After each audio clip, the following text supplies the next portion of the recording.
They thought Wolverine fought alone, but his scars were training grounds.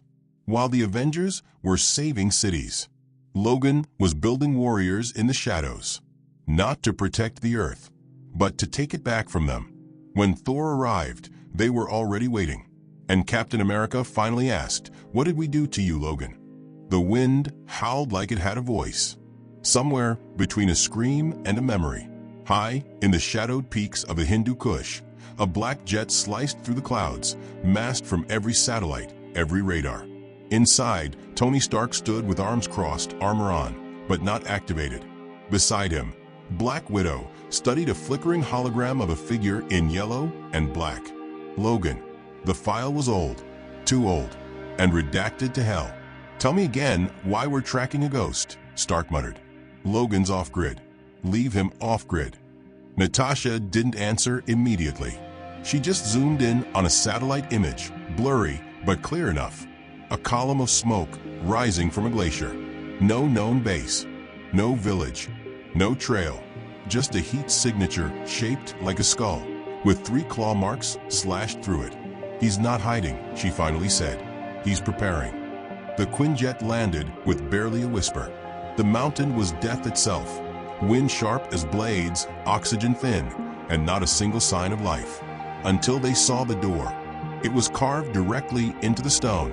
Black, seamless, ancient. No keypad, no biometrics. Just a claw-sized groove in the steel. Tony stepped forward, raised his palm. "Jarvis, scan." Before the AI could respond, the door hissed open. They didn't open it. It opened for them. The corridor was dark. No lights, no tech, just walls etched with symbols, tribal, mutant, military. A perfect fusion of every war Wolverine had ever fought and lost. As they moved deeper, Black Widow noticed something. The walls weren't steel. They were adamantium. Then came the sound. Not an alarm, not a voice. Footsteps. In sync. Dozens. Hundreds. Then they stopped. A spotlight flared, and Wolverine stepped forward. Beard thicker, eyes colder, body heavier with scars that hadn't healed. He wasn't alone. Behind him stood an army. Men and women in silent formation. Different heights, different armor, but the same look in every eye. Killers, survivors, students. "This isn't an ambush," Logan said. His voice was gravel. "It's a warning." "What the hell is this?" Tony said, scanning the soldiers. Logan didn't blink. "You call it Earth's mightiest heroes. I call it Earth's most dangerous empire, and I built something to stop it." Black Widow stepped forward. "You trained them. I forged them." Flashback, 5 years earlier. Logan stood in the middle of a burning village, Krakoa's last outpost before it was classified and erased from existence. Children dead, allies slaughtered, Jean's necklace buried in rubble, and hovering above him a Quinjet. Not an enemy ship, an Avengers ship. He didn't scream. He didn't fight. He just walked into the mountains and vanished. Back in the present, Tony took a step toward the army. "You're threatening us, Logan? You think some knockoff X-Men can stop the Avengers?" Wolverine grinned. Not with amusement, with certainty. "They don't need to stop you. They just need to survive you. That's all I ever did." Behind him, a young soldier moved. Not a word, just a small shift in weight. Tony's suit clicked into ready mode. Instinct. "Don't," Logan warned. The kid stopped, but the message was clear. Every one of these soldiers had been trained to fight a superhuman. Everyone had faced a simulation of Iron Man, Thor, Hulk, and survived. And now they were real. "Why?" Natasha asked, voice soft. "Why build this? Why now?" Logan walked up to a vault embedded in the wall, placed his hand, scarred, burned, trembling, against the lock. The door hissed open. Inside, file after file. Avenger dossiers, shield lies, government denials, civilian casualties, satellite strikes, Jean's death, Krakoa's betrayal, Hulk's exile, everything. "I'm not the problem," he growled. "You are. You just dress it better." The walls of the base pulsed with red light. Motion sensors, satellite scans, External breach. They found us, one soldier whispered. Let them in, Logan said. 10 miles out, Thor descended like thunder. Stormbreaker crackling. He didn't wait for orders, just saw the heat signature and dove, and flew straight into a trap. 3 soldiers met him. No powers, no lightning, just blades and brutal rhythm. One hit his wrist, forcing Stormbreaker to drop. Another caught his leg mid-spin. The third, barehanded, took a punch and didn't flinch. Thor grinned, then bled. It took him 2 minutes to escape, and he didn't laugh once. Back inside, Tony watched the live drone footage. They beat a god, he whispered. They endured a god, Logan corrected. There's a difference. You're not planning war, Natasha said. You're planning revelation. Wolverine nodded. Let the world see what you've become. Let them choose who they fear more, you or me. Then came the rumble. A new jet, not Avengers. S.H.I.E.L.D. Nick Fury stepped out, alone. Logan, he growled. You really gonna light this match? You lit it years ago, Logan said. You just didn't think I'd survive the fire. I kept your secret, Fury barked. I protected you. You buried me, Logan snapped. And I dug up every lie you paved over. He turned away, walked toward the wall, placed his claw in a groove. Another door opened. Inside, more soldiers, sleeping, training, meditating, thousands. This was never about revenge, Logan said. It's about balance, and the scale's been broken too long. You think your army scares us? Tony asked. No, Logan said. They scare you, and that's the problem. Outside, the snow started falling again, and the mountain faded back into white, but the fire beneath it was awake. Logan stood atop the highest platform, watching the world from above, waiting. The mountain wasn't marked on any map. It didn't show up on Stark satellites. It didn't exist in Wakandan star charts. Even Doctor Strange had nothing in his dimensional logs. But Black Widow remembered it now. Not the location, just the scent of blood and fire buried beneath snow. She wasn't supposed to, because this wasn't a base. It was a grave. And Wolverine had built it for the Avengers. Across the world, red alerts flashed in every Avenger compound. Unauthorized assault on Thor. S.H.I.E.L.D. agent contact denied. Logan confirmed live. Not rogue. Not missing. Active. Strategic. Inside the command room, Captain America tightened his grip on the edge of the table. Stark was pacing. Bruce Banner stared at nothing. And Wanda? Wanda just whispered he didn't forget. He's got soldiers trained to fight gods, Stark said. These aren't mutants. They're ghosts. Off-grid mercenaries. No DNA trail. No bank history. Just claws and intent. Intent. Cap echoed. To kill us, Tony snapped. Not yet, Natasha said quietly. If he wanted us dead, we'd already be dead. Thor entered, limping. He tossed a shredded gauntlet on the table. They knew my rhythm, he growled. Predicted my swing. That shouldn't be possible. They were trained by someone who's fought you all, Natasha said. Over and over and over. Silence. Until Cap broke it. This is our fault. Everyone turned. Krakoa. Jean. Sokovia. Lagos. Civil War. S.H.I.E.L.D.'s lies. We buried the pain. Logan remembered it. Every name. Every bloodstain. Stark didn't flinch. You want a guilt session, Steve? Or a plan? Outside the compound, a secure jet had already taken off. Black Widow wasn't waiting for orders. She was heading back to the mountain. To him. Flashback years ago. Logan stood beside a burning trench. S.H.I.E.L.D. agents stood in a circle around him, guns raised. Fury gave the order. He didn't resist. They called it containment. They called it classified. They buried the name X-Weapon Alpha like it was a disease. But in that moment, something inside Logan didn't die. It recruited. Back to now. In the mountain's core, Wolverine walked through a training corridor. Every soldier wore a different style: claws, staffs, energy blades. Some even carried broken bits of old Stark tech, reassembled into silent weapons. He didn't teach them to obey. He taught them to never freeze. Report, he barked. A soldier stepped forward. Female. Masked. Eyes like storm clouds. Contact made with Thor. No fatalities. Surveillance drones intercepted and scrambled. Fury retreated. Tracking satellites still offline. And Stark, still watching. Still pretending this isn't personal. Logan smirked. He'll make it personal soon. Another soldier approached. Handed him a wrap box. Inside, a USB chip marked with the Avenger A. Encrypted, but not to hide secrets. To taunt. Back in the Avengers compound, Tony plugged the chip in against Banner's warning. The screen lit up. Footage. Jean Grey screaming. Quinjet firing into unarmed mutants. A child with glowing hands being dragged by S.H.I.E.L.D. agents. Then Logan's voice. How many files did you bury under security? How many lies under peace? You didn't protect the world, you censored it. And then, boom, power cut, a virus. Every Avenger file wiped from the system.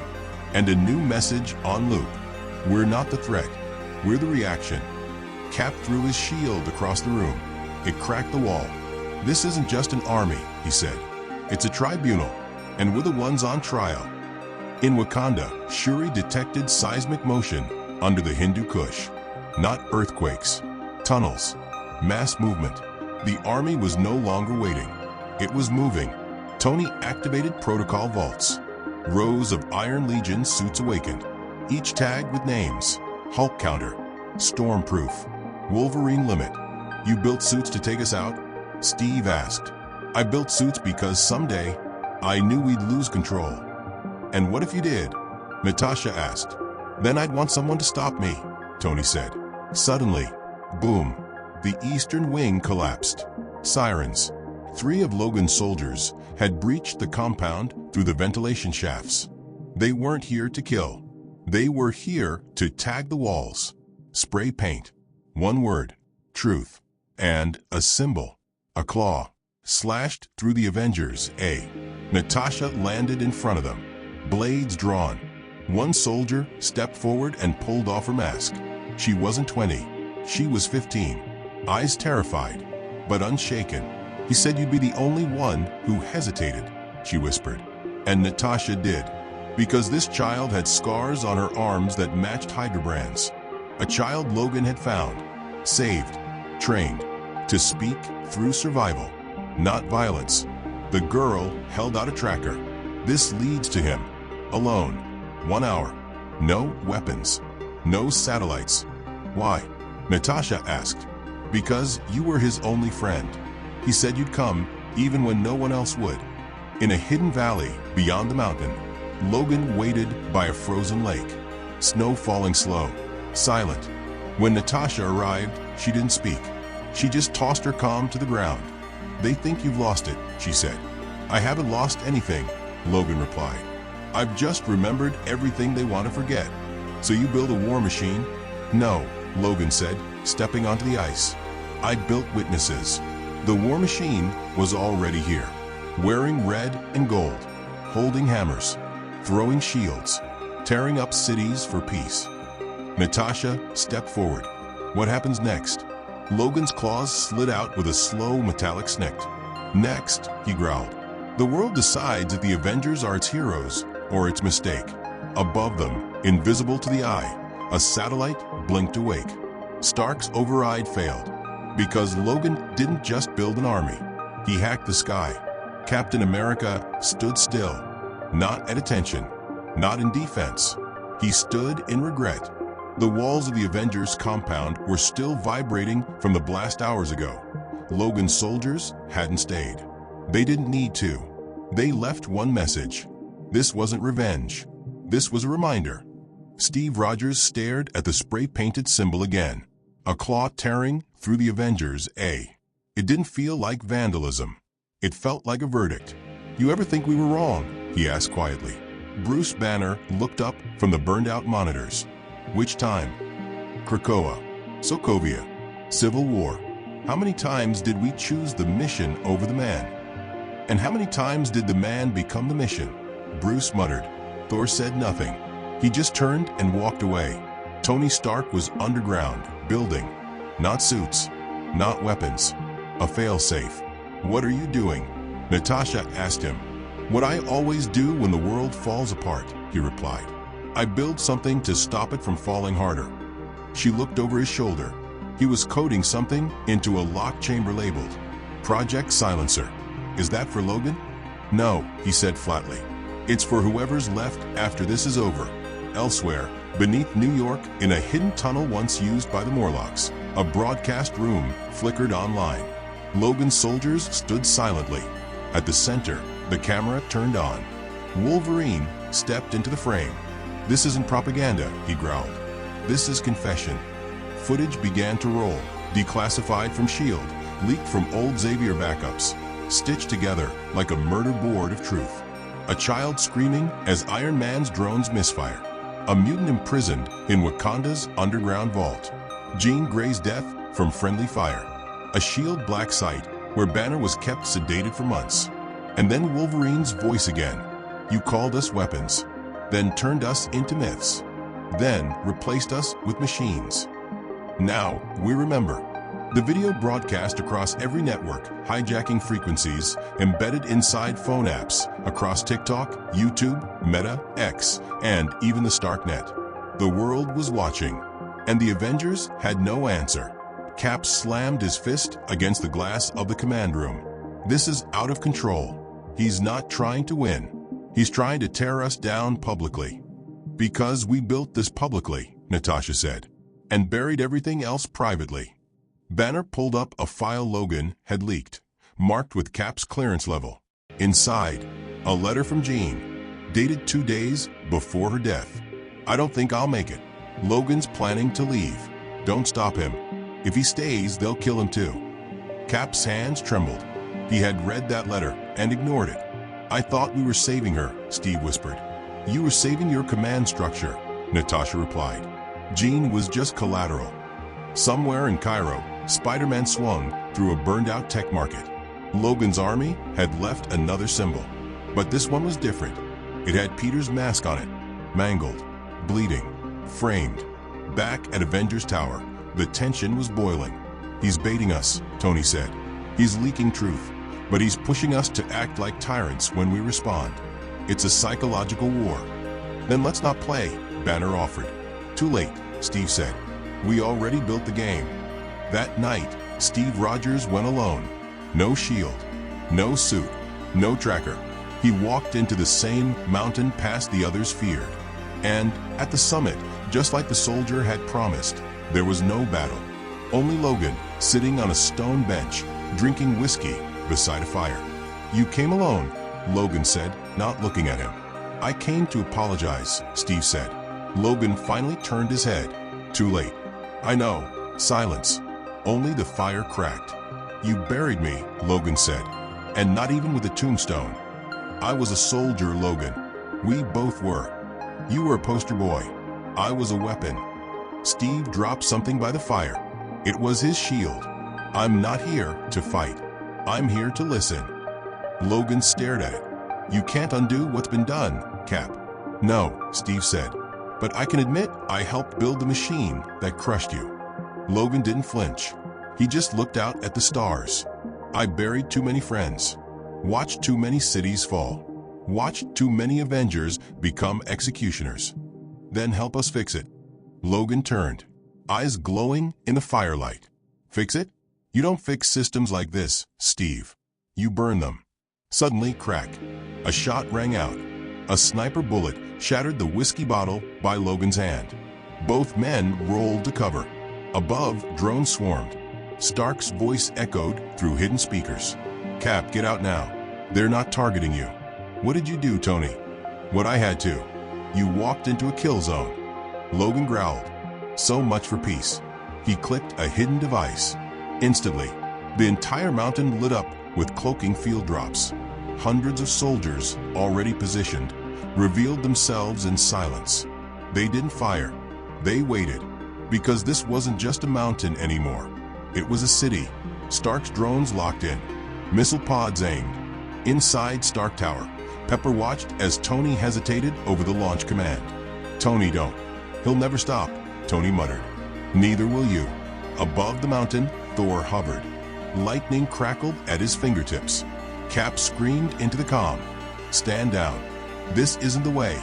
But no one was listening anymore, because Logan's final play had just begun.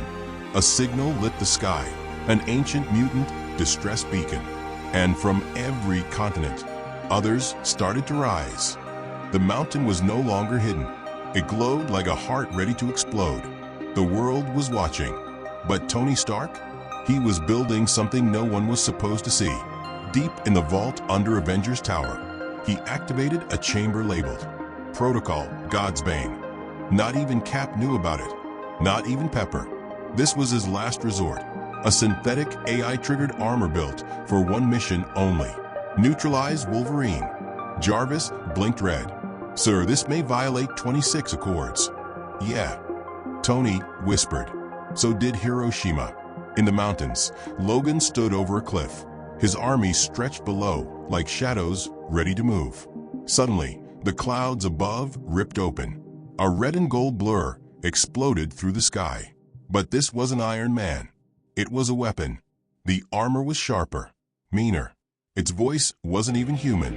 Target acquired, Wolverine. Terminate or contain. The soldiers raised their weapons. Logan didn't flinch. "That all you got, Stark?" he growled. "I'm not in there, bub," the AI voice answered. Then it fired. A white-hot beam tore the cliff in half.